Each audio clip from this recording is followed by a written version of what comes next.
नमो हरिहन्ताणं नमो सिद्धाणं नमो आयरीयाणं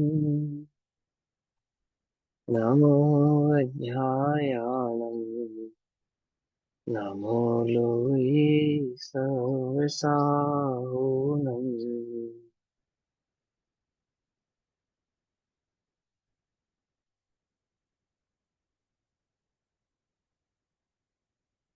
मङ्गलं भगवान् वीरो मङ्गलं गौतमो गणी मङ्गलं कुन्दकुन्दार्द्यो जैन धर्मोऽस्तु मङ्गलम्। सर्वमङ्गलमाङ्गल्यं सर्वकल्याणकारकम् प्रधानां सर्वधर्माणां जैनं जयतु शासनम्। तज्जयति परं ज्योतिः समं समस्तैरनन्तपर्याये दर्पणतल इव सकला प्रतिफलति पदार्थमालिका यत्र।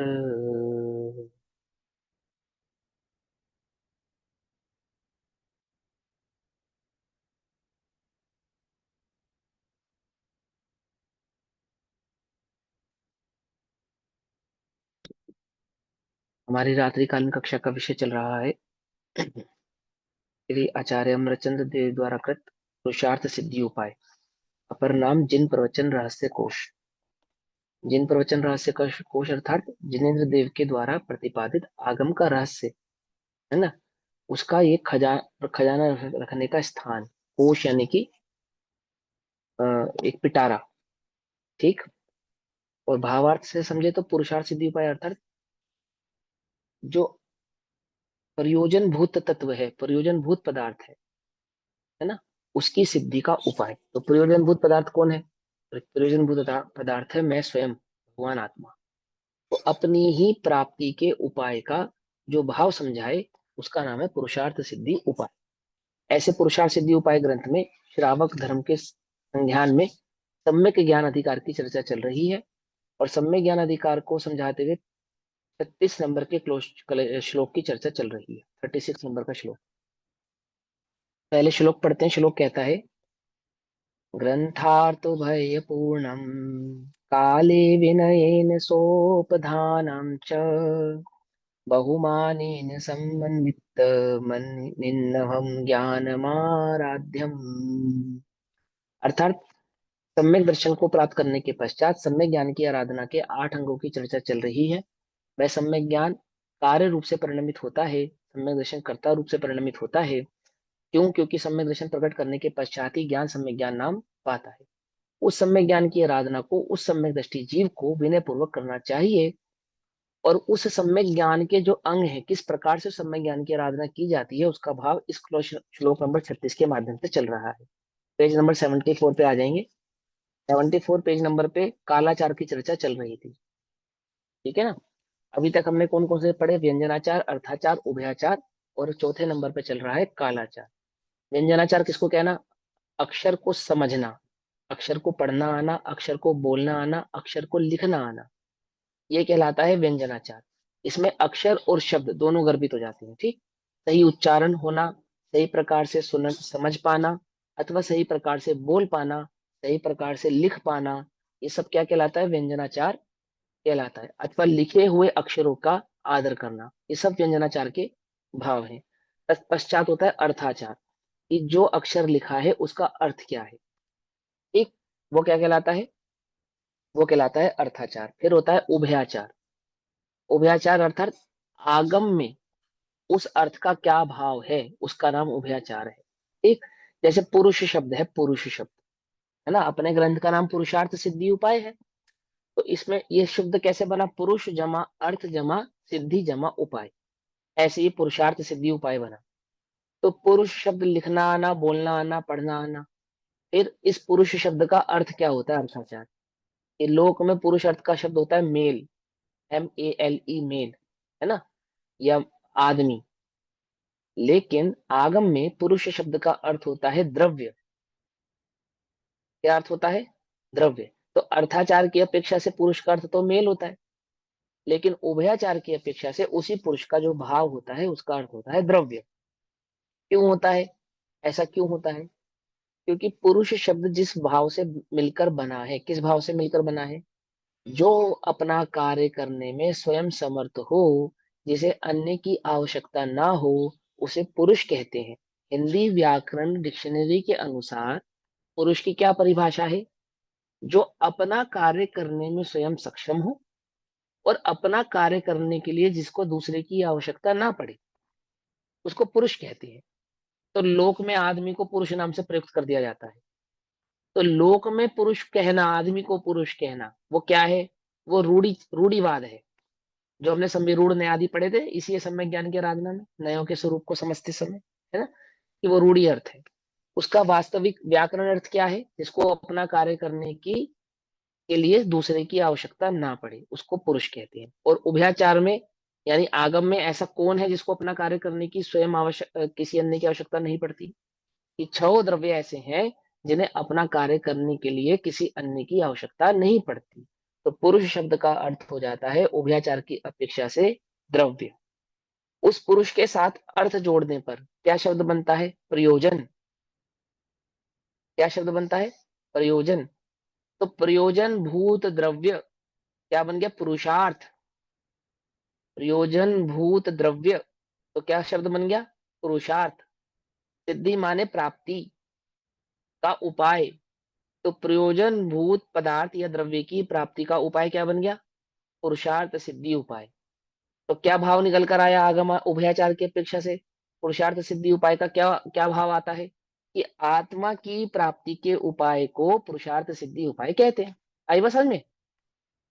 तो व्यंजनाचार, अर्थाचार और उभयाचार, आई बस समझ में कैसे निकाला अर्थ?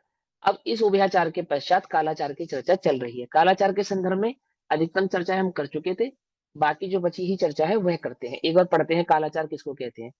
कि जो आप ज्ञान की आराधना करते हैं, उस ज्ञान की आराधना करते समय काल के विवेक को काल आचार कहते हैं, अर्थात काल पूर्वक आचरण करना। जिस काल में जो करने योग्य है, उस काल में उस कार्य को करना तो कालाचार कहलाता है। ठीक। जैसे आप श्रावक हैं, ठीक, तो श्रावक के तो आवश्यक होते हैं देव पूजा, गुरु उपासना, स्वाध्याय, संयम, तप और दान। तो गुरु उपासना का जो समय है, क्या समय है गुरु उपासना का? अब मान के चलो नगर में मुनिराज का चातुर्मास है, ग्राम के समीप मुनिराज रुके हुए हैं, जंगल में मुनिराज रुके हैं, आहार के लिए आते हैं, नगर में आते हैं, ग्राम में आते हैं। अब उस आहार के काल में आप क्या कर रहे हो? स्वाध्याय करने बैठ गए। वो स्वाध्याय करने का काल नहीं है। जिनाभिषेक करने का जो काल है वो स्वाध्याय करने का काल नहीं है। समझ गए बात? और जो स्वाध्याय करने का काल है वो अन्य कार्य करने का काल नहीं है। तो जिस काल में जो कार्य करना योग्य हो, उस काल में वही कार्य करना, यह कालाचार कहलाता है। पकड़ में ही बात? नहीं पकड़ में? है ना? जैसे कई बार आप कहते हैं ना घर में कि अब तुम्हें अब होश आ रही है इस काम को करने की, तब से क्या कर रहे थे? ऐसा ऐसा कहते नहीं कहते हैं? जैसे आपको कहीं जल्दी में जाना हो और वो कोई कहने लगे अरे मैं ये काम तो कर लूं, अथवा मैंने अमुक कार्य नहीं किया, अमुक कार्य नहीं किया, तो आप झट से क्या कहते हो? इतनी देर से क्या कर रहे थे? ये कोई समय है काम करने का, तब क्यों नहीं किया? ऐसा कहते नहीं कहते?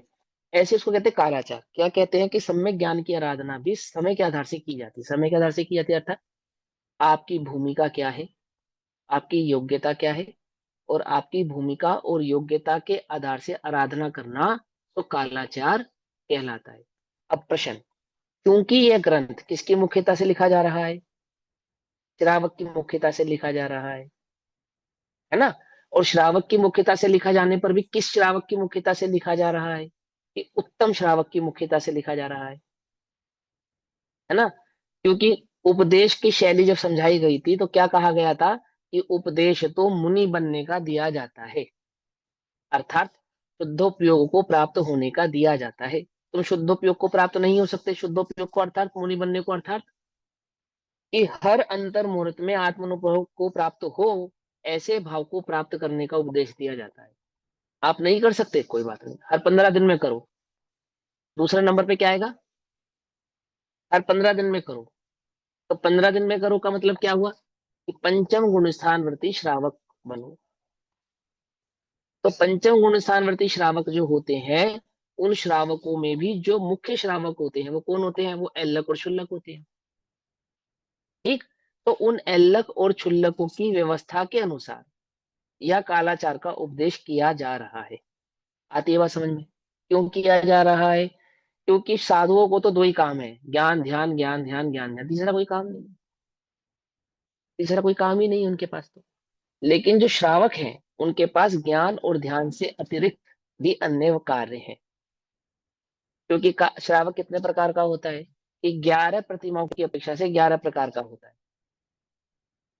श्रावक की 11 प्रतिमाएं होती है ना, 11 भेद हो गए एक प्रकार से, तो 11 प्रकार का श्रावक हो गया, सीधा सीधा सा।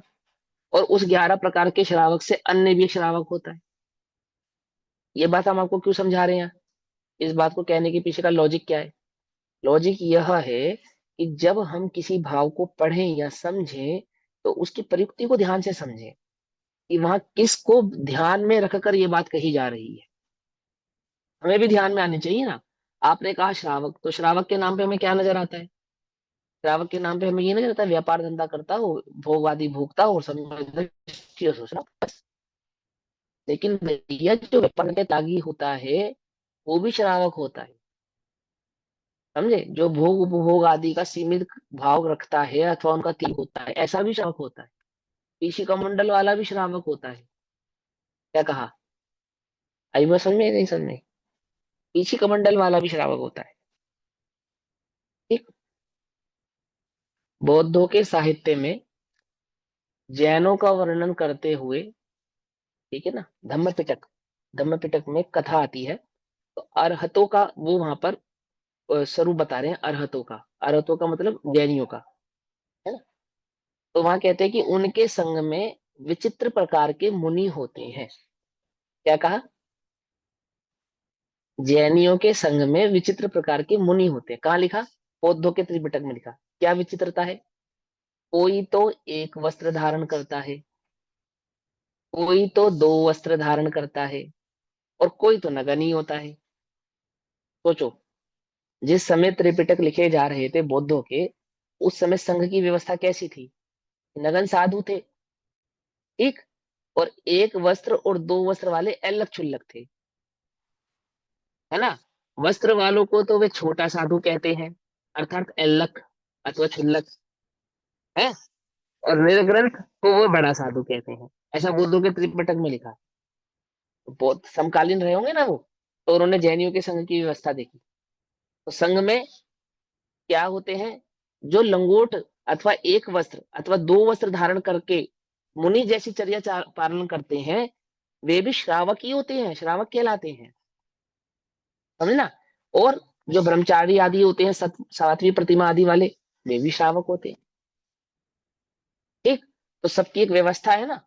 तो उस व्यवस्था को ध्यान में रखते हुए कि श्रावक को किस समय क्या कार्य करने योग्य है। प्रतिक्रमण का समय है तो आप स्वाध्याय कर रहे हैं, ध्यान का समय है आप स्वाध्याय कर रहे हैं, ऐसे नहीं चलेगा। ऐसे नहीं चलेगा, है ना। मुनियों के लिए क्या नियम है? आहार कर कर आते हैं तो सबसे पहला काम क्या करते हैं बताओ? प्रायश्चित। प्रतिक्रमण करते हैं। प्रतिक्रमण करते हैं। प्रायश्चित करते हैं, प्रतिक्रमण करते हैं। सबसे पहला काम कहाँ करते हैं? गुरु के समक्ष जाके करते हैं। क्या प्रतिक्रमण करते हैं? आज हम आहार में गए, इस प्रकार का आहार किया, अगर कोई अलग घटना हुई तो इस प्रकार की घटना हुई, कोई अच्छा बुरा हुआ तो वह हुआ, देह में किसी प्रकार की कोई तकलीफ परेशानी हुई तो ऐसा हुआ। ये सारा भाव वहां पे बतलाया जाता है। आहार अच्छे से हुआ ये भी बतलाया जाता है, नहीं अच्छे से हुआ ये भी बतलाया जाता है, अंतराय हुई या नहीं हुई ये बतलाया जाता है। ये सब भाव वहां बतलाए जाते हैं। आहार करते समय विकार आया या नहीं आया, किसी चीज को खाने में अधिक स्वाद आया, किसी को खाने में स्वाद नहीं आया, ऐसे सारे भाव वहां बतलाए जाते हैं नियम पूर्वक। समझना ध्यान से। अब कितने साधु हैं? 20,000 मुनिराजों का संघ है, 10,000 मुनिराजों का संघ है, 500 मुनिराजों का संघ है। अब बोलो, अब वो कोई कोई स्वाध्याय करने बैठ गया, कोई कुछ करने बैठ गया, कोई कुछ करने, व्यवस्था का क्या होगा? ऐसे नहीं। तो एक नियम बनाया कालाचार। कालाचार किस लिए बनाया गया? ताकि संघ आदि की व्यवस्था को सुचारू रूप से चलाया जा सके। ठीक। तो क्या क्या व्यवस्था है उसमें, क्या क्या नियम है? कालाचार के नियम यह है कि ज्ञान का विचार चाहिए वही करना। जिस ज्ञान का विचार करना चाहिए मतलब जो कार्य करना चाहिए, जो विवेक होना चाहिए, जो प्रज्ञा भाव से प्रस्तुत होना चाहिए, जिस काल में ज्ञान को जो कार्य करना चाहिए वो कार्य करना। पढ़ाई के काल में ज्ञान को मोबाइल चलाना चाहिए या देखो, टीवी देखना या मोबाइल चलाना, ये कौन कर रहा है? ज्ञान कर रहा है या हाथ और आंखें कर रही है? कौन कर रहा है ये? कौन कर रहा है? ज्ञान कर रहा है ना। ज्ञान कर कोई रहा है डाउट तो नहीं है ज्ञान। इस बात में? ज्ञान कर रहा है, सीधी सी बात। आप आंखें बंद करके भी ज्ञान से जो मर्जी कार्य करा सकते हो, आंखें थोड़ी कुछ कर रही हैं। और आंखें खोलकर भी ज्ञान को स्थिर कर सकते हो, है ना। अब पढ़ाई करते समय ज्ञान को क्या करना चाहिए? पढ़ाई करनी चाहिए, और कोई कार्य नहीं करना चाहिए। जगह जगह लिखा है गाड़ी चलाते समय मोबाइल पर बात ना करें। क्या मतलब? क्या मतलब? कि आपका जो ज्ञान उपयोग है वो गाड़ी चलाते समय इधर उधर हो गया तो एक्सीडेंट हो जाएगा। यानी गाड़ी चलाते समय ज्ञान का उपयोग गाड़ी चलाने में ही करें। कि भैया गाड़ी तो मैं हाथ पैर से चला रहा हूँ और बात तो मैं मुंह और कान से कर रहा हूँ, कोई तर्क करता है वहां पर? बोलो। तुम जज के सामने ये बात बोलो कि स्टेयरिंग तो मैंने पकड़ा था हाथों से, और ब्रेक और रेस थी मेरे पाँव में, और मोबाइल मैंने हाथ में पकड़ा भी नहीं था, ब्लूटूथ से मैं बात कर रहा था, मेरा चालान नहीं होना चाहिए क्योंकि मैं कान से गाड़ी नहीं चलाता। क्या? बात मैं कान से करता हूँ और कान से मैं गाड़ी नहीं चलाता हूँ, इसलिए मेरा चालान नहीं होना चाहिए। बोलो, होगा या नहीं होगा? अगर तुम ये तर्क दोगे तो तुम्हारा डबल चालान होगा, मालूम। 500 का होता होगा तो 1000 का होगा, 5000 का ही ना हो जाए। समझे? क्यों? क्योंकि भैया, आप हाथ पैर आंख नाक कान से गाड़ी चलाते हुए बात ठीक है कि हाथ पैर से चलती है और कान से बात चलती है, लेकिन वो ज्ञान के बिना नहीं चलती है, ज्ञान से चलती है। समझे? बात भी ज्ञान से होती है, गाड़ी भी ज्ञान से चलती है, रास्ता भी ज्ञान देखता है, सब कार्य ज्ञान करता है। इन 5 इंद्रियों में व्याप्त एक ज्ञान ही है जो घूमता है। इतनी खबर तो उस जज को भी है जिसने जैन दर्शन नहीं पढ़ा है। क्या? समझे? तो क्या कहते हैं, सुनो। जिस काल जिस ज्ञान का विचार चाहिए वही करना। अर्थात जिस काल में ज्ञान को जहां लगा होना चाहिए वहीं लगा होना चाहिए, अन्य जगह नहीं लगाना। अपने ज्ञान उपयोग को यहाँ वहां नहीं लगाना। तो क्या नहीं करना?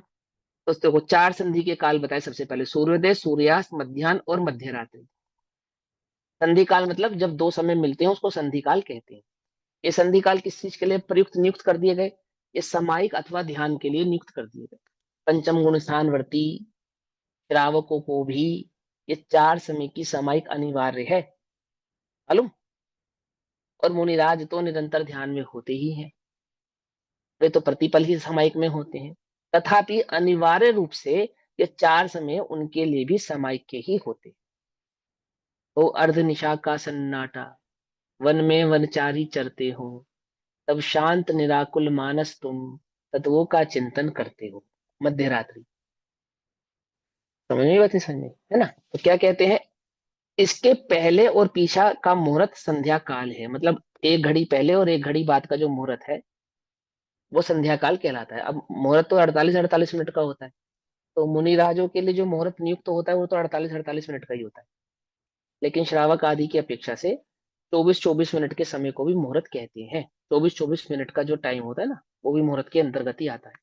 दो समय से लेकर और 48 मिनट तक का जो समय है वो टोटल मुहूर्त कहलाता है। समझे?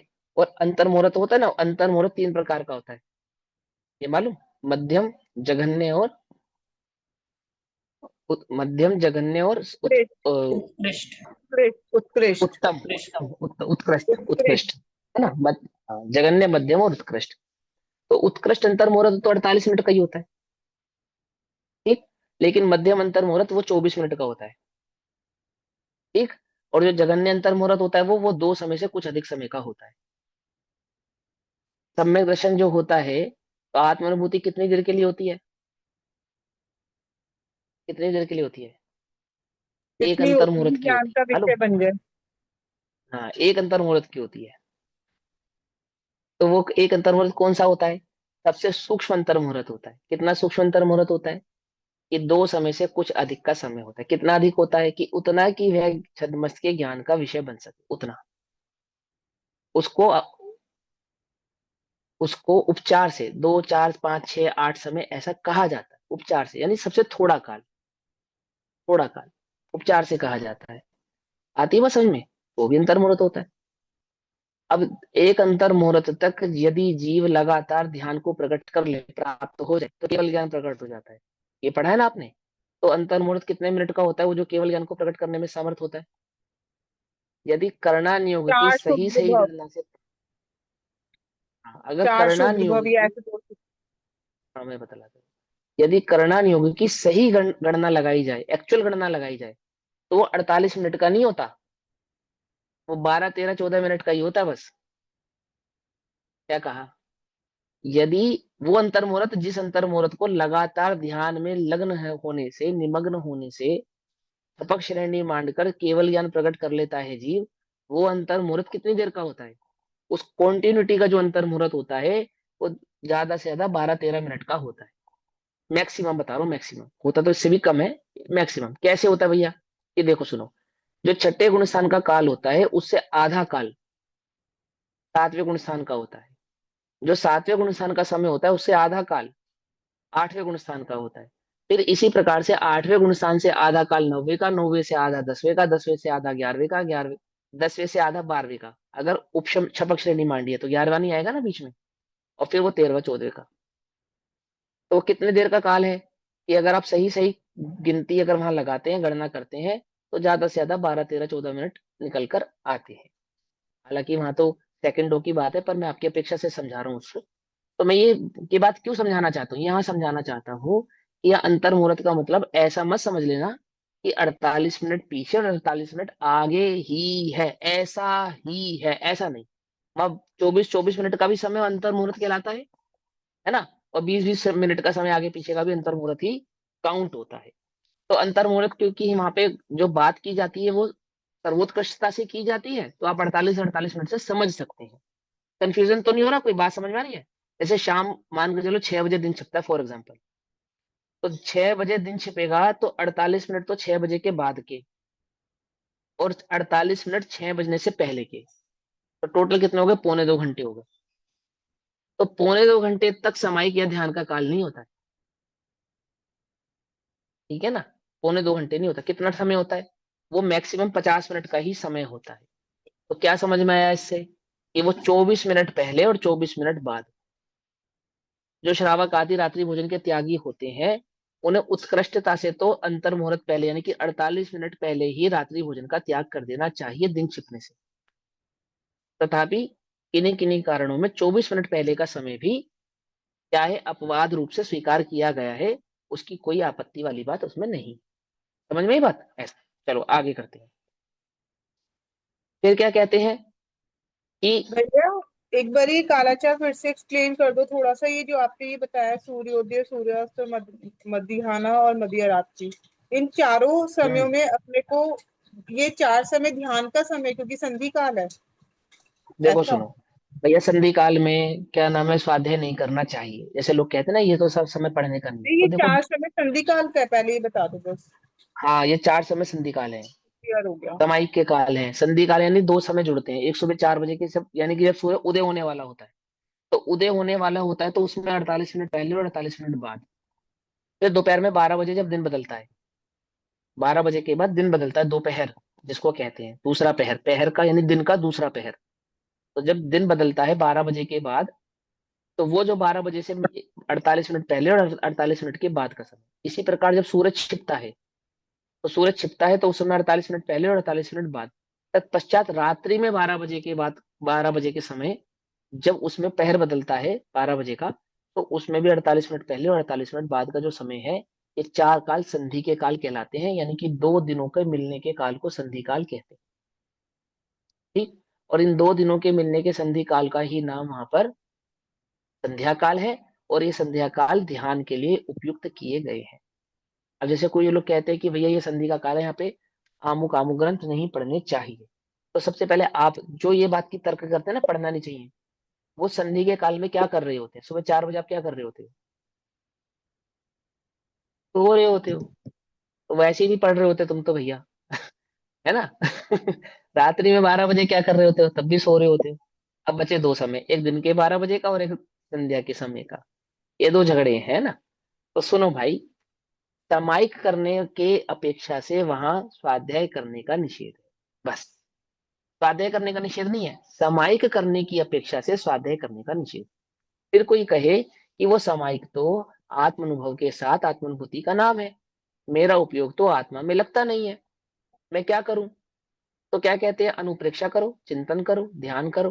तो पिछली कक्षा में डिटेल में समझाया क्यों करो, क्योंकि स्वाध्याय भी एक प्रकार का व्यसन है, अवलंबन मुक्त करना है जिनवाणी का काम, अवलंबन ले रखना नहीं। आपको सुनने की और पढ़ने की आदत तो बहुत है, चिंतन करने की आदत बिल्कुल भी नहीं है, ना चिंतन करने का विकल्प है। अभी पढ़ रहे हो, उपयोग से पढ़ोगे, बहुत अच्छे से पढ़ोगे, याद भी कर लोगे, लेकिन किताब बंद, तो उस किताब के साथ साथ वही उपयोग भी बंद। समझ नहीं पाती, समझ में, वो चलता नहीं है साथ। तो वहां ये ध्यान करने के कहने के पीछे सबसे बड़ा जो साइकोलॉजिकल रीजन है वो यही है कि आप चिंतन करना सीखें, मनन करना सीखें, स्वावलंबी बने। ठीक है ना। तो उस अपेक्षा से यहाँ पे बात यही है, इस काल को छोड़कर, इन संध्या कालों को छोड़कर शेष चार उत्तम कालों में पठन पठन आदि रूप स्वाध्याय करने को कालाचार कहते हैं। अर्थात सामायिक के कालों को छोड़कर जो स्वाध्याय के काल है उनको स्वाध्याय करना चाहिए, लेकिन उसमें भी क्या है, आहार के काल में आहार करेंगे, गमन के काल में गमन करेंगे, विहार के काल में विहार करेंगे, अन्य अन्य कालों में अन्य अन्य कार्य करेंगे। ठीक है ना। जैसे जिसका योग्यता होगी वैसा वो कार्य करेगा, क्योंकि मुनिराज तो ध्यान और स्वाध्याय दो ही कार्य करते हैं। तो गमन आदि के काल में भी वो क्या नहीं करेंगे, स्वाध्याय आदि तो नहीं कर पाएंगे। ठीक है, वो तो एक जगह रुके होंगे, टिके होंगे, तभी करेंगे ना। तो उसमें भी चार समय तो छोड़ ही देंगे, एक आहार का काल निकाल देंगे, बाकी कालों में पठन पाठन करेंगे। ठीक इसी प्रकार से उनकी दिनचर्या होती है। संघ में रहने वाले जो श्रावक होते हैं, लक्ष्य लक आदि, उनका भी इसी प्रकार से जीवनचर्या उन मुनिराजों के अनुकूल ही होती है। ठीक। और जो अन्य श्रावक हैं जो संघ में नहीं रहते, घरों में रहते हैं, घर में रहते हैं, जैसे सेठ सुदर्शन, तो सेठ सुदर्शन समाई करने गए, कब करने गए, रात को 12 बजे, है ना। कब उठा के ले गई थी दासी उनको शमशान से, रात्रि के उस पहर में जिस पहर में सब सो रहे थे। तो वो संध्या का काल तो था ना, पर कौन सी संध्या का काल था, रात्रि की मध्यम, यानी रात्रि 12 बजे के काल का आसपास का समय था वो, जब वो दासी उनको सेठ सुदर्शन को उठा के ले जाती है। क्या करने गए थे वहां पे, ध्यान करने गए थे। क्यों करने गए थे, क्योंकि वो ध्यान का काल है। आई बस समझ में, वहीं करने क्यों गए थे, वहीं क्यों करने गए थे, ऐसी कोई अपेक्षा नहीं है कि उस स्थान पे करना या इस स्थान पे करना, ये नियम नहीं है। पर वो परिणामों की एकाग्रता के लिए ऐसे निर्जन आदि स्थानों पर जाकर ध्यान करने के लिए गए थे। ठीक, फिर क्या हुआ, वो कहानी आपको पता है, आगे क्या कहते हैं कि इनको छोड़कर शेष उत्तम चार कालों में पठन पाठन करना चाहिए। उसमें भी फिर क्या बातें हैं कि चारों संध्या काल की प्रथम तथा अंतिम दो घड़ी में, तथा दिगदहा, दिगदाह का मतलब हो गया आग लगी हो कहीं पे, अथवा इस प्रकार का प्रसंग बना हो। वैसे तो दिगदाह का अर्थ होता है जो लू बहुत चलती है ना, जबरदस्त, कई बार जंगलों में आग लग जाती है, तपस के कारण आग लग जाती है जंगलों में, तेज तपस के कारण, और लू आदि चलती है जबरदस्त, तो आंधी जैसी उड़ती है लू, लू के अंदर आंधी उड़ती है खूब जबरदस्त, उसमें मिट्टी उड़ती है ना, तो आंखों में घुसती है और सब होता है। आप सभी उस बात से अवगत होंगे। तो ऐसे काल में स्वाध्याय यानी कि पठन पाठन करने का निषेध है। क्या करो, ध्यान करो, अपने उपयोग को जैसे लगा सकते हो, भक्ति में लगा सकते हो भक्ति करो, ध्यान कर सकते हो ध्यान करो, है ना, ये बतलाएंगे। दिगदाह, उल्कापात, उल्कापात मतलब कि पृथ्वी पर वो गिरते ना, स्ट्रोट्स गिरते हैं जो ऊपर से, तारे टूट के गिर जाना, इस प्रकार का कोई स्थिति होना वो। वज्रपात यानी कि बिजली का गिरना। इंद्रधनुष, अब ये इंद्रधनुष का क्या चक्कर है, इंद्रधनुष क्या है, इंद्रधनुष समझाता हूँ आपको। आजकल वर्तमान में क्लाइमेटिकल चेंज तो जबरदस्त हो चुका है, और इस बात से वो लोग तो बहुत अच्छे से अनभिज्ञ, माने जानकार होंगे, अनभिज्ञ नहीं होंगे, जो लगभग लगभग 35 साल पुराने हैं, लगभग लगभग, है ना, 35 40 साल पुराने। तो जब बरसात होती थी ना, पहले बरसात, तो ऐसे नहीं होती थी कि बस 2 4 घंटे बरसा और बस बात खत्म। बरस रहा है तो 4 4 दिन तक, 5 5 दिन तक, 6 6 दिन तक लगातार बारिश हो ही जा रही है, हो ही जा रही है। नदी नालों की इतनी अच्छी व्यवस्था नहीं है। पानी का ड्रेनेज सिस्टम इतना बढ़िया नहीं है।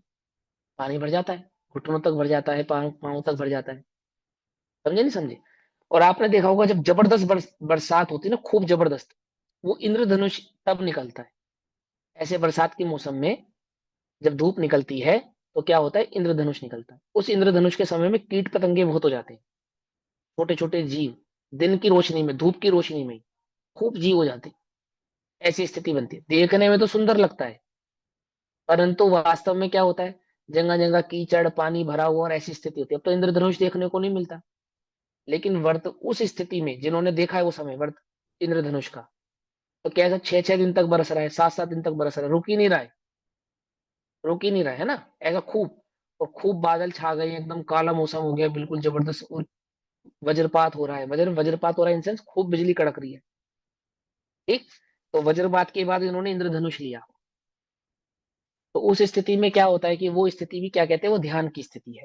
आप ज्यादा स्वाध्याय के चक्कर में मत पड़ो। क्यों? स्वाध्याय करने के लिए ग्रंथ आदि की आवश्यकता पड़ी, और ग्रंथ आदि की आवश्यकता होने के लिए, है ना, वहां पे उस प्रकार की व्यवस्था बनानी पड़ेगी। सो वो व्यवस्था बनाना इतनी अनुकूल अनिवार्य नहीं बन पाती है, अनुकूलता नहीं हो पाती है। तो उन्होंने एक नियम बना दिया कि आप उस समय क्या करें, ध्यान करें। और क्या कहते हैं, सूर्य चंद्र ग्रहण। सूर्य चंद्र ग्रहण अब आजकल सूर्य सूर्य चंद्र ग्रहण भी ऐसे नहीं लगते। पहले सूर्य चंद्र ग्रहण ऐसे होते थे, बिल्कुल शाम जैसा मौसम हो जाता था, शाम हो गई हो जब सूर्य ग्रहण लगता था, तो स्थिति ऐसी होती थी मानो रात ही हो गई हो, दिन ही ढल गया हो। और जहां होता है ना एक्चुअल में चंद्र ग्रहण या सूर्य ग्रहण लगते हैं, उन देशों में, उन शहरों में ऐसी ही स्थिति हो जाती है, बिल्कुल दिन ढल जाता है। तो ऐसी स्थिति में भी क्या कहते हैं कि आपको पढ़ने पढ़ाने की ज्यादा आवश्यकता नहीं है, आप चिंतन करो। आगे क्या कहते हैं, तूफान, सभी अवगत हैं इस बात से। भूकंप, अब भूकंप, अब मान के चलो हम पढ़ रहे हैं, इस समय हम पढ़ रहे हैं, अभी आप और हम पढ़ रहे हैं, और भूकंप आ जाए, अब हम क्या करें, क्या करें बोलो? आने तो भैया, ध्यान पढ़ते रहो, करे, ऐसा करेंगे क्या? ध्यान करे। अब दो दो स्थितियां बनेगी, एक तो पढ़ना बंद करके सब अपने अपने योग्यता के हिसाब से संभालेंगे ना, अपने अपने भाव को, अपने अपने भाव को संभालेंगे।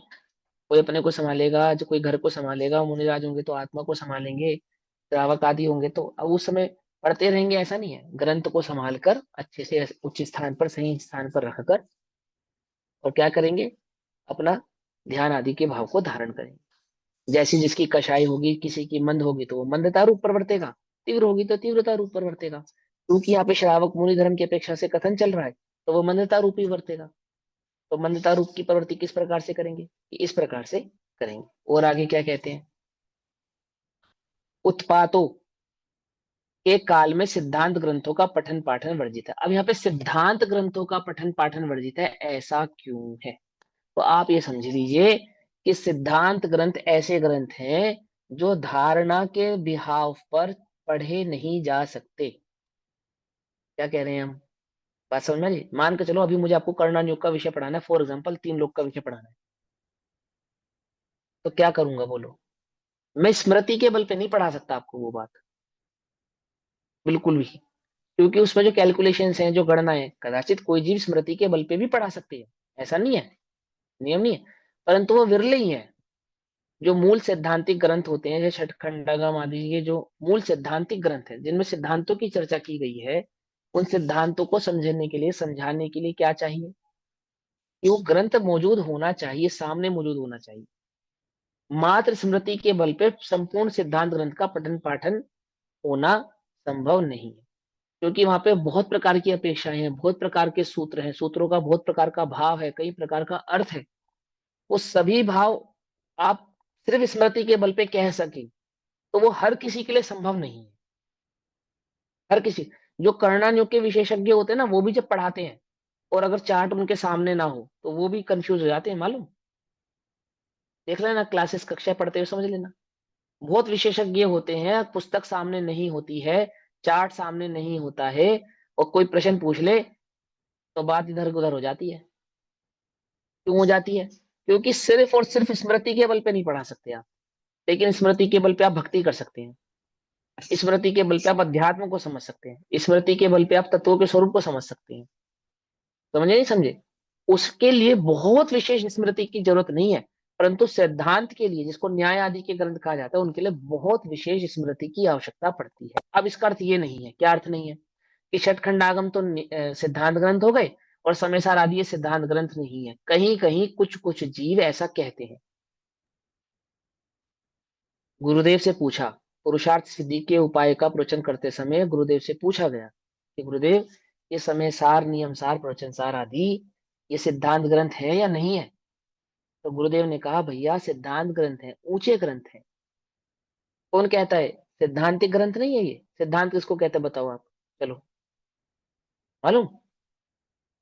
प्रवचन, आगम और सिद्धांत ये एकार्थवाची है। क्या कहा? प्रवचन, आगम और सिद्धांत ये एकार्थवाची है। कहाँ लिखा है? तटखंडागम जी में सूत्र है। ये एकार्थवाची होते हैं।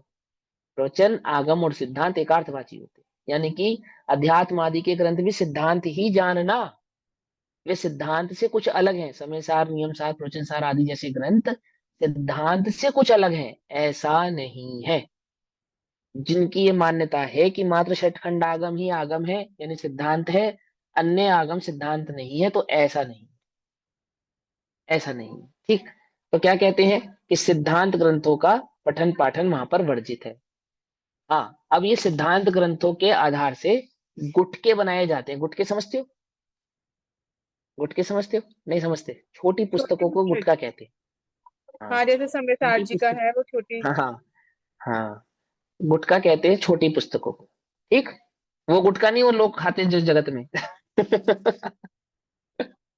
वो नहीं, छोटी पुस्तकों को गुटखा कहते हैं। भैया एक तो क्या क्वेश्चन था होता है मुझको। उसके बाद में? हाँ बोलो बोलो। मैं जिस प्लेस पे रहती हूँ ना, यहाँ पर समर में स्पेशली रात मतलब सनसेट 9 बजे होता है, 9:15, 9:10। तो रात्रि त्याग के नियम उसी अकॉर्डिंग चलेगा या बिल्कुल उसी जैसे? अकॉर्डिंग चलेगा। नॉर्वे में तो 6 महीने रात नहीं होती, स्वर्गों में रात नहीं होती, और तीसरे काल आदि में रात नहीं होती। तो वहां रात्रि माने या नहीं माने? भैया सूर्य चंद्रमा की चाल जहां जैसी है वहां वैसी ही स्वीकार की जाती है। भारत में 6 बजे दिन छिपता है तो भारत में रात 6 बजे ही होगी। अमेरिका में दिन रात को नॉर्वे में रात को 9 बजे या 10 बजे जब भी छिप रहा है आपका दिन, तो तभी माना जाएगा। है ना, नॉर्वे के स्थान है ना, वहाँ तो रात ही नहीं होती, 6 महीने तक दिन ही रहता है। तो वहां पे हम्म। रात्रि भोजन के नियम का पाप लगेगा ना या नहीं लगेगा? भैया रात्रि किसको कहते हैं, उसी के आधार से नियम का पाप लगेगा, बस सीधी बात यह है। पकड़ में ही बात, नहीं पकड़ में ही? वो उसमें बहुत ज्यादा विशेष नहीं कि तुम तो हिंदुस्तान में तुम्हारा जन्म हुआ है तो तुम्हारे लिए सारी दुनिया में कहीं रहो, रात को 6 दिन, अगर हिंदुस्तान में 6 बजे दिन छिपा तो सारी दुनिया में तुम्हारे लिए 6 बजे दिन छिपेगा। ऐसा नहीं है मेरे भाई फिर तो बड़ी गड़बड़ हो जाएगी भैया फिर तो बहुत गड़बड़ हो जाएगी अगर नॉर्वे हाँ हाँ, में वही छह तो कह रहा हूँ, महीना गड़बड़ हो रात, जाएगी। मगर 6 महीना होती ही नहीं है। रात्रि है तो 6 महीना खाने का नहीं हाँ फिर? हाँ, हाँ, अब ये भी देखो, अब देखो, हाँ ये भी सवाल उठा। अब वहां तो 6 महीने रात होती है, तो 6 महीने का उपवास करेंगे क्या? क्या करेंगे? लो सुनो तो जहां जहां वो व्यवस्था है ना, जहां द्रव्य क्षेत्र काल भाव, वो द्रव्य क्षेत्र काल भाव को समझकर ही वो कार्य किया जाता है। अब देखो उसका सबसे पहला उत्तर ये सुनो। उस देश जाना नहीं जहां पर रत्नत्रय का पालन होना संभव नहीं हो। पहला नियम ये है। क्या कहा? उस देश जाना नहीं। 72 कलाएं हैं, कोई एक कला सीख लो। कौन सी कला सीख लो? जिससे तुम्हारा भरण पोषण हो सके, बस बहुत है। अधिक कला सीखने की आवश्यकता नहीं है। बहुत दूर जाने की आवश्यकता नहीं है, धर्म से दूर जाने की आवश्यकता नहीं। क्यों? क्योंकि लक्ष्मी पुण्य की चेरी है। यह बात गांठ बांध लो। भाई बस समझ में नहीं आई? फिर भी जीवों को धन कमाने का विकल्प आता है, व्यापार करने का विकल्प आता है, भोग उपभोग की सामग्री इकट्ठा करने का विकल्प आता है। द्रव्य क्षेत्र काल भाव की व्यवस्था के अनुसार उस कार्य को करने के लिए क्रियान्वित होना पड़ता है। तथापि जिस क्षेत्र में धर्म की आराधना होना संभव नहीं हो, उस क्षेत्र में धर्मात्माओं को नहीं जाना चाहिए। पहला नियम तो यह है। और दूसरा नियम क्या है? तो भी जाना पड़े तो क्या करें? क्या करें? तो बस अपने परिणामों के अनुरूप द्रव्य क्षेत्र काल की भाव की मर्यादा को समझकर, योग्य गुरु से उस भाव को समझकर उस कार्य का नियम पालन करना चाहिए। फॉर एग्जाम्पल, महात्मा गांधी जब पहली बार विदेश जाने लगे तो उनकी माँ उनको एक गुरु के पास ले गई, है ना। उन्होंने अपने जीवन कथा में लिखा, आत्मकथा में, मेरी आत्मकथा में। तो उन्होंने कहा कि भाई तुम बैरिस्टर पढ़ने बनने जा रहे हो, वकालत पढ़ने विदेश जा रहे हो, तो वहां बस दो नियमों का तुम पालन करना, तीन नियमों का वहां पे पालन करना। तो कौन कौन से तीन नियमों का पालन करना? एक, तो स्त्री सेवन नहीं करना। दो, मदिरा नहीं पीना।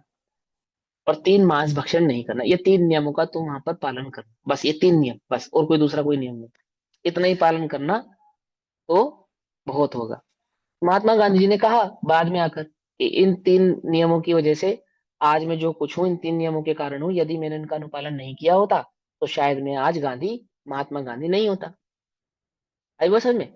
अब वो प्रत्येक जीव की अपनी अपनी योग्यता, उसकी अपेक्षा है ना, और वो किस क्षेत्र आदि में जा रहा है, उसके आधार से उस व्यवस्था को समझकर ही वहां पे उसका अनुपालन करना चाहिए। चलो अब आगे चलते हैं। तो क्या कहते हैं कि इनका पठन पाठन वहां पर वर्जित है। तो वहां पे सिद्धांत ग्रंथ कहने का तात्पर्य मात्र छठखंडागा में ऐसा नहीं है। फिर भी गुटका, जिसको मैं कह रहा था कि छोटी पुस्तकें सारणी के आधार से अपने उपयोग को स्थिर करने के लिए अथवा स्वाध्याय आदि के लिए कुछ छोटी छोटी पुस्तकों का निर्माण कर लिया जाता है। फॉर एग्जाम्पल, ये पुरुषार्थ सिद्धि उपाय क्या है मालूम? आगम से निर्मित गुटका है।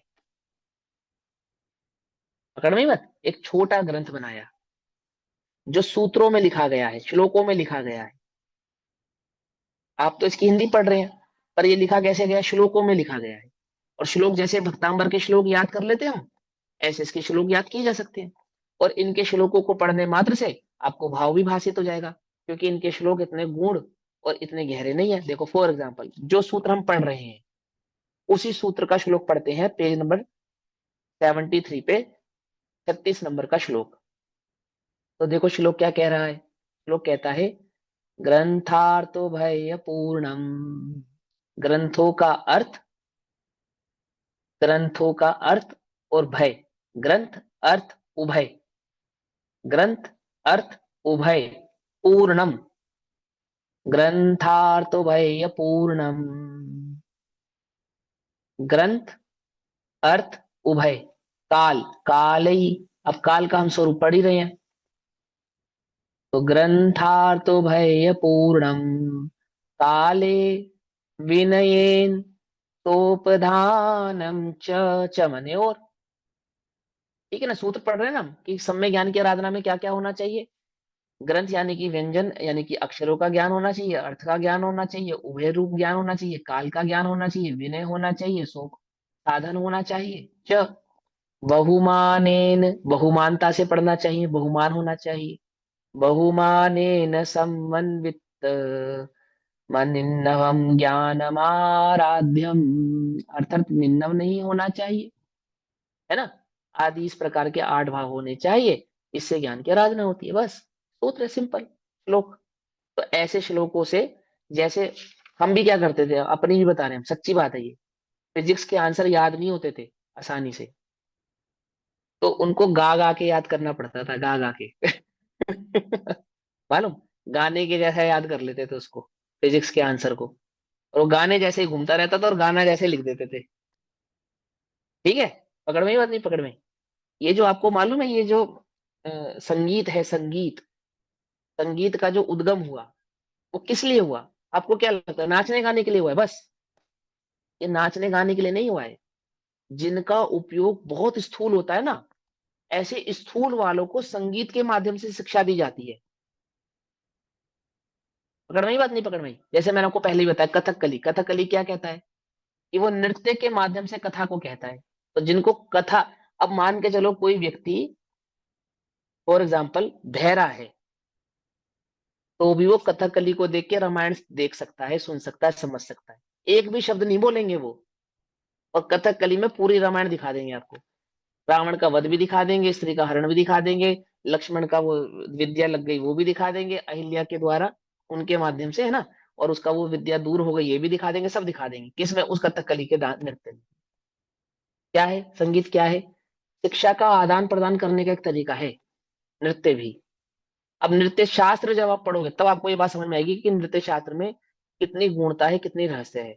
अब वही वही जो संगीत शास्त्र है, उसी संगीत शास्त्र का आश्रय लेकर इन श्लोकों की रचना होती है। संगीत शास्त्र का ही तो आश्रय लिया गया इन श्लोकों की रचना में। कितने सूत्र होने चाहिए, कितनी मात्राएं होनी चाहिए, कितने अक्षर होने चाहिए, और किस अक्षर से कहाँ रुकना चाहिए, किस लय में पढ़ना चाहिए, क्यों पढ़ना चाहिए उसी लय में, कि एक एक सर्टन लय में पढ़ने से वो स्मृति में बने रहते हैं। समझ रहे होते हैं? अगर आप उनको गाकर एक लय में पढ़ते हैं तो वो स्मृति में आपके बने रहते हैं, याद रहते हैं आपको, बस इसलिए उनकी इस प्रकार से रचना की जाती है। समझे? अब जैसे तत्वार सूत्र है, वो एक एक छोटे, कहीं छोटा सूत्र है, कहीं बड़ा सूत्र है, कहीं बहुत लंबा सूत्र है, कहीं बहुत छोटा सूत्र है।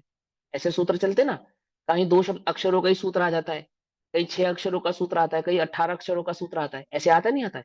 लेकिन इनमें क्या है, श्लोकों में प्रत्येक श्लोक की अक्षर मात्रा समान ही होंगे, ना आगे होंगे ना पीछे होंगे। क्या भाव होगा उससे, क्या फायदा होगा, कि वो याद करने में और आसान हो जाएगा।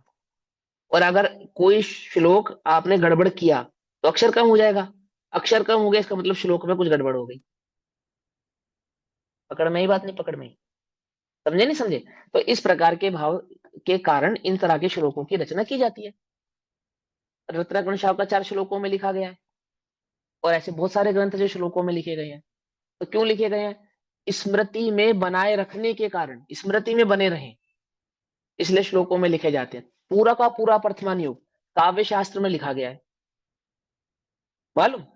महापुराण, आदि पुराण, और क्या नाम है, उत्तर पुराण, ये सारा काव्य शास्त्र है, टोटल कविता के रूप में लिखा गया है, पूरा का पूरा। आप गाओ, गुनगुनाओ, पढ़ो।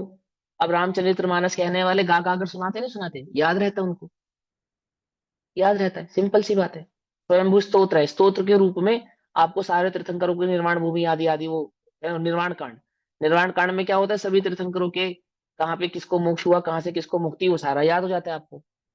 अब ऐसे हम आपसे पूछे कि आमुक भगवान की मुक्ति कहाँ हुई, तो भले ही आपको याद ना रहे, पर वो निर्माण कांड याद होता है ना, तो पता लग जाता है एकदम से कि हाँ उनकी वहां हुई, तो उनकी वहां थी। हम निर्माण कांड को रिकॉल कर लेते हैं तो हमें एकदम से याद आ जाती है बात।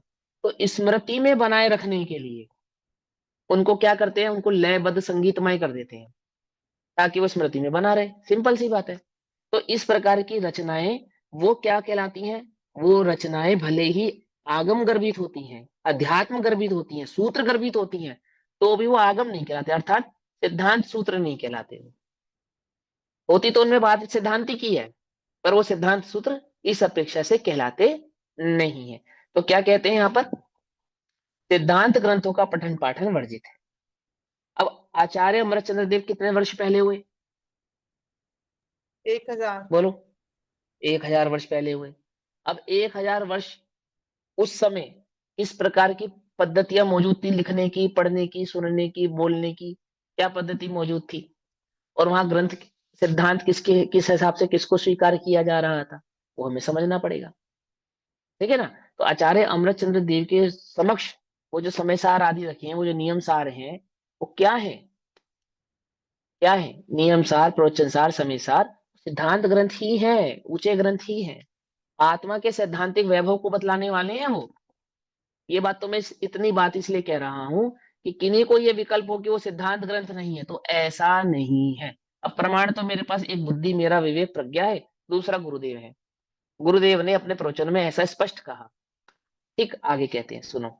हाँ, मुझे एक स्तोत्र। प्रश्न पूछता था, क्या मैं पूछ सकती हूँ? ये जो हाँ जी, बिल्कुल पूछ सकते हैं। परमागम है और आगम ग्रंथ है, उन दोनों में क्या डिफरेंस है? देखो, आगम में परमागम गर्भित होता है। परमागम अध्यात्म का दूसरा नाम है। परम आगम, आगम का जो परम भाव हो उसको परमागम कहते हैं। ठीक है ना? और परमागम का ही दूसरा नाम अध्यात्म है। अध्यात्म अर्थात जो आत्मा से सीधा संबंधित हो, सम्यक दर्शन के स्वरूप को सैद्धांतिक भाव से प्रस्तुत करने वाला हो, ऐसा जो भाव है उसे परमागम कहते हैं। अब आगम बड़ा है या परमागम बड़ा है? ये आगम बड़ा है। समझे नहीं समझे? लेकिन हम अध्यात्म के भाव से परमागम को बड़ा कह सकते हैं। जैसे अनंत और सिद्धों में बड़े कौन है? ये बड़े तो सिद्ध हैं। बड़े तो सिद्ध है, लेकिन हम नमो हम पहले कहते हैं। क्यों कहते हैं? क्योंकि वे हमें मोक्ष का मार्ग बतलाते हैं।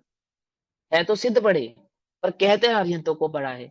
ऐसे ही है तो आगम बड़ा, पर कहते परमागम को बड़ा है। क्यों? क्योंकि आगम का संपूर्ण भाव जानो चाहे नहीं जानो, परंतु परमागम के भाव को जानकर तो तुम अपना कल्याण अवश्य ही कर सकते हो। और उस परमागम का जो आधार है वो आगम ही है, आगम से बाहर कुछ नहीं है। ठीक है? आगम दूध की तरह है और परमागम घी की तरह है। घी कहाँ है? दूध में ही है।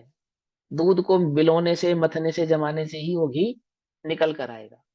तो सारभूत होने से वो परमागम ऐसा शब्द उनको प्राप्त है, ऐसा नाम उस परमागम भाव को प्राप्त है। ठीक है जी? हो गया, समझ में आ गया? चलो आगे चलते जो परमागम है शास्त्र, उनके आप एक दो नाम बता सकते हैं?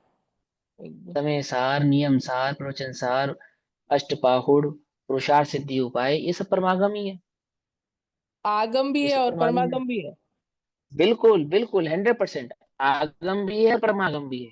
आगम किसको कहते हैं? अभी मैंने बताया ना, आगम, प्रवचन और सिद्धांत ये एकार्थवाची होते हैं। क्या कहा? जैसे प्रवचन सार, तो प्रवचन सार का क्या अर्थ होते हैं? दिव्य ध्वनि सार। तो दिव्य ध्वनि क्या है? आगम है या आगम से बाहर है कुछ? क्या है? आगम ही है। आगम ही है। आगम ही है ना? तो प्रवचन सार यानी दिव्य ध्वनि का सार। तो प्रवचन सार को हम आगम माने या नहीं माने? मान है। माने, आगम है। लेकिन फिर भी हम इसको परम आगम कहते हैं। क्यों कहते हैं? क्योंकि ये एक आत्मा की ही बात करते हैं। उसमें एक आत्मा की मुख्यता से कथन किया जाता है ना? जब आप शुद्ध अंग पढ़ेंगे, है ना, श्रुत स्कंद को देखेंगे, तो उसमें प्रावृत जो अंग होते हैं, उन प्रावृत अंगों में जो आत्मा की मुख्यता वाले अंग होते हैं, वे क्या कहलाते हैं? वे परमागम कहलाते हैं। जैसे आगम के अंदर तो मंत्र शास्त्र भी आता है, ज्योतिष शास्त्र भी आता है ना, गणितज्ञ शास्त्र भी आता है, तीन लोक का भाव भी आता है। आगम में तो बहुत भाव आते हैं, विद्यानुवाद आदि करके। ऐसे कितने सारे भाव आते हैं आगम के अंदर। स्त्री विज्ञान भी आता है, पुरुष विज्ञान भी आता है, नाड़ी विज्ञान भी आता है, सब आगम में आता है। कोई आगम से बाहर थोड़ी है ये। औषधि विज्ञान आदि ये सब आगम के ही भाव है। मंत्र विज्ञान आता है, वो भी आगम का भाव है। इस प्रकार से मंदिर आदि का निर्माण होता है, समुष्रण की रचना होती है, देवों का जो स्वरूप है, नारकियों का जो स्वरूप है, सब आगम में आता है। तो भी हम, जो मेरी आत्मा के कल्याण का कारण है, ऐसे सम्यक दर्शन ज्ञान चरित्र के उपाय को बतलाने वाले भाव को परमागम कहते हैं। ठीक है? हाँ, समझ में आ गया। आगे बस। हाँ, हम्म। चलो अब क्या कहते हैं? काल में सिद्धांत ग्रंथों का पठन पाठन वर्जित है। अब कौन से सिद्धांत ग्रंथों का पठन पाठन वर्जित है?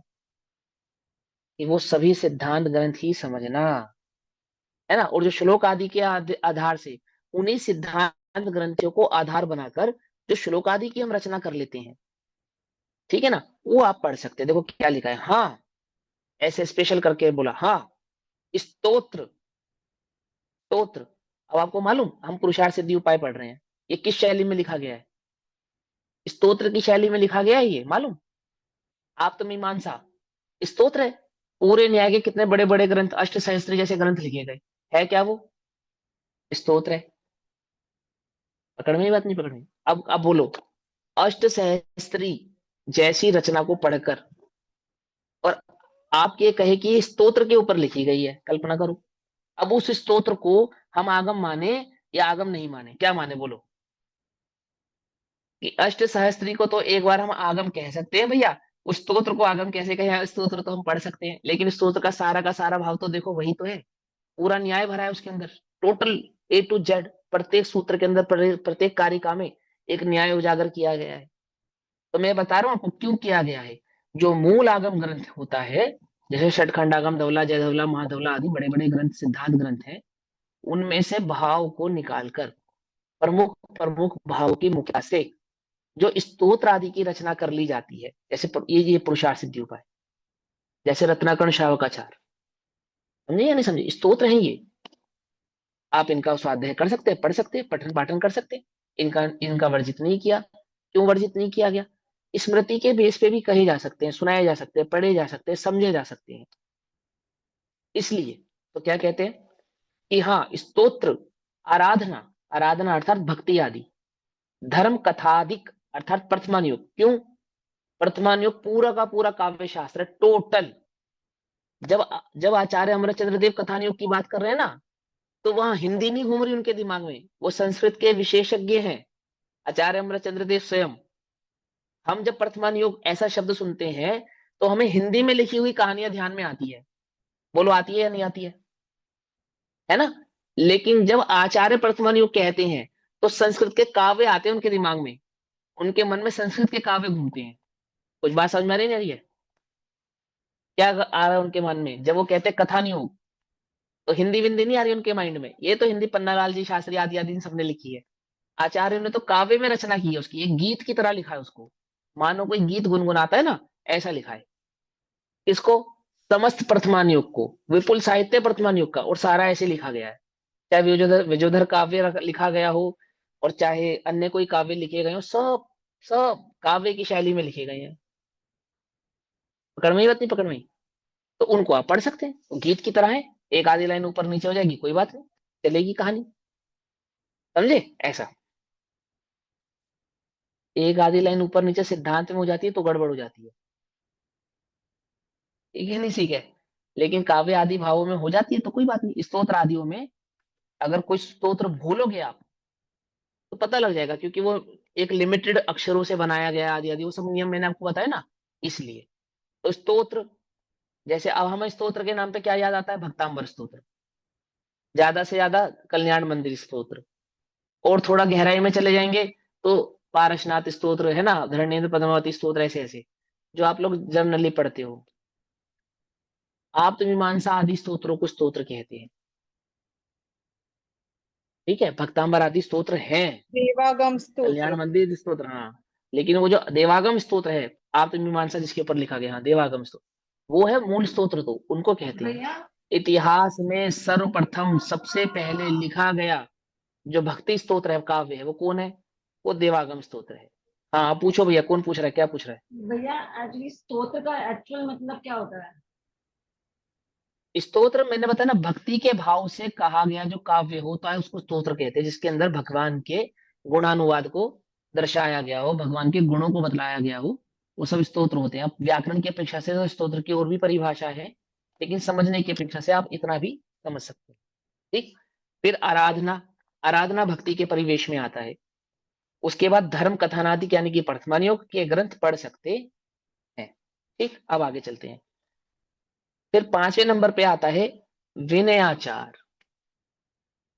क्या आता है? विनयाचार। अब समय तो हो गया, लेकिन मैं 5 मिनट आपके एक्स्ट्रा लूंगा आज, ठीक है? क्योंकि आपको कोर्स भी कंप्लीट होना है, और समय आपके पास थोड़ा है। ले लूं? कोई दिक्कत तो नहीं है? एक लेना बस, एक है। ले लो भैया, कोई दिक्कत नहीं।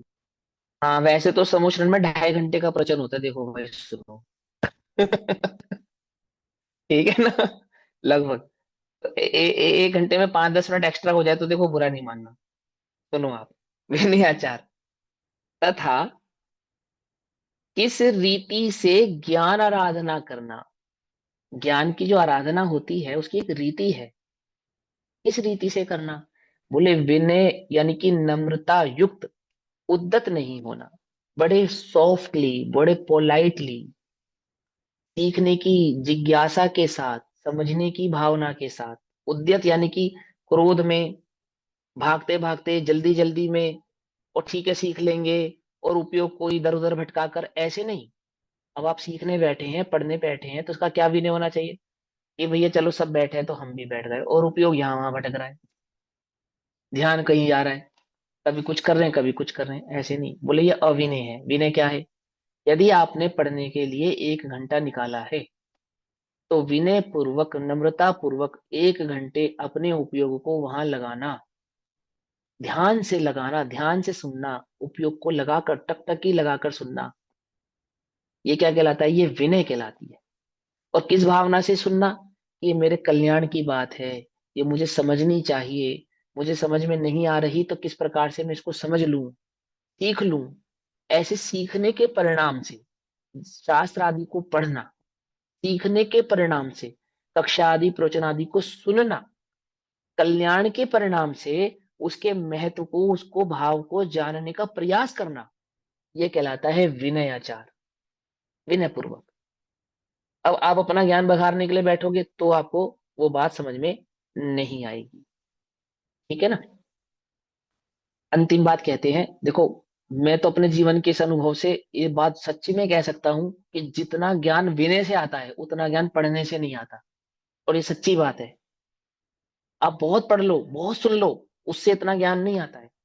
लेकिन ये जो अभी आएंगे ना, विनय, उपधान, बहुमान, ये जो भाव आएंगे, निंदावादी भाव, ये ज्यादा कारक होते हैं ज्ञान को आपके निखारने के। इससे ज्यादा ज्ञान निखरता आपको, आप ही आपको खुद नहीं मालूम चलता कि अरे मुझे इसका अर्थ कैसे आता है, अथवा मैं ये भाव कैसे समझा पा रहा हूँ, मैंने तो कभी पढ़ा नहीं। ऐसा नहीं कि पढ़ा नहीं, पढ़ा होता है, पढ़ा होता है। लेकिन जिन्होंने पढ़ने की बुद्धि से पढ़ा होता है वे भले ही भूल जाएं, पर जिन्होंने विनय पूर्वक समझने की बुद्धि से आदर पूर्वक उसको सुना होता है ना, वे उस भाव को भूलते नहीं है, उनका ज्ञान बढ़ता है, निखरता है। देखो, विनय पूर्वक गुरु की शरण में रहने वाले मुनिराजु को 8वें आदि गुण स्थानों में जाकर द्वादशांग का ज्ञान तो आप ही हो जाता है। करना थोड़ी पड़ता है, अपने आप ही द्वादशांग के पाठ ही हो जाते हैं। ज्ञान के अंदर तो सामर्थ्य है लोकालोक को जानने की। क्या वो दो चार ग्रंथों के भाव को जान जाएगा, उसमें कोई बहुत बड़ी बात नहीं है, समझना ध्यान से। जो अंतरंग में आत्मा की विनय है ना, अपने आत्म भाव की विनय, अपने निज चैतन्य ज्ञायक भाव की विनय, क्या करती है ये? अरे ये तो केवल ज्ञान प्रकट कर देती है मेरे भाई। ये थोड़ा बहुत ज्ञान प्रकट हो जाने में क्या दम है, थोड़ा बहुत क्षेम हो जाने में क्या दम है। और जो शास्त्र आदि की विनय पूर्वक, आराधना पूर्वक, सॉफ्टली, पोलाइटली, है ना, नम्रता पूर्वक, विनम्रता पूर्वक जो ग्रहण किया जाता है भाव, गुरुओं के माध्यम से, कक्षाओं के माध्यम से, प्रवचनों के माध्यम से, क्या कहलाता है? ये विनयाचार कहलाता है। हमें तो सब आता है। अरे ये तो सब पुरानी सुनी सुनाई बातें हैं। ये क्या नहीं है? ये विनयाचार नहीं है। आपको एक किस्सा सुनाता हूँ। हम अपने गुरुजी के साथ वर्षों तक रहे, मैंने वर्षों तक रहे, मैंने 2-4 साल तो लगातार ही रहे। तो एक बार बाय चांस ऐसा प्रसंग बना कि हम मंगलायतन अलीगढ़ से निकले और पूरे उत्तर भारत को कवर करते हुए महाराष्ट्र की तरफ जाना था। ठीक, ऐसा ऐसा चक्कर बनाया, घूमते हुए उत्तर भारत घूमते हुए और महाराष्ट्र की तरफ जाना था।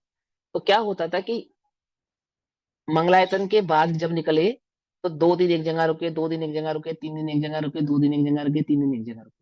तो टोटल प्रवचन 2-3, 2-3-4, 2-3-4 ऐसे प्रवचन होते थे हर जगह।